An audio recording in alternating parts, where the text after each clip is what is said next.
पासूनच बालकोड सुरू झाला ना, हो की नाही? सगळ्यांनी एक्झाम दिल्यात ना, सगळे एक्झाम देऊनच आलेत ना. हा, तर तिथून बालकोड सुरू झाला. बालकोडने काय होतं, आयडेंटिफाय होते की हा हे बायोमेडिकल वेस्ट काय कुणाची.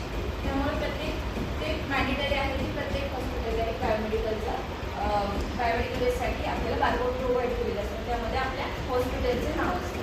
ठीक आहे, त्यामुळे बारकोड सिस्टीम याच्यासाठी इम्पॉर्टंट आहे. तर कोणत्या हॉस्पिटलमध्ये चुकीचा प्रकार होत असेल, चुकीचं सेग्रिगेशन होत असेल, तर आपल्याला ते समजलं पाहिजे आणि तसं त्याप्रमाणे त्यांना इंटिमेट करणं पण गरजेचं आहे.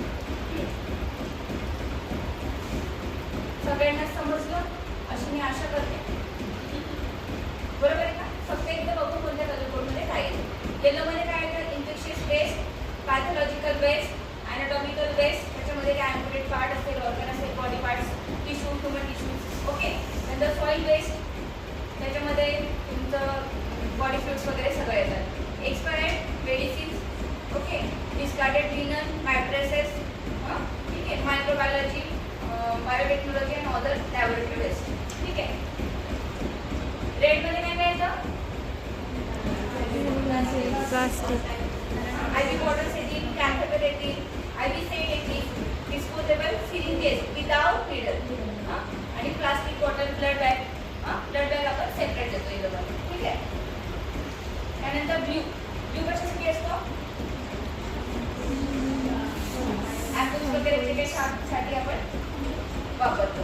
त्याच्यामध्ये ग्लास, मेटॅलिक इम्प्लांट वगैरे ब्ल्यूमध्ये जातो. इम्प्लांट असतात पेशंटला. ठीक आहे, नंतर white puncture proof container, PVC container बोलतो, पंक्चर प्रूफ कंटेनर. याच्यामध्ये सगळ्या नीडल्स, प्लेट्स, स्काल हे त्याच्यामध्ये जातं.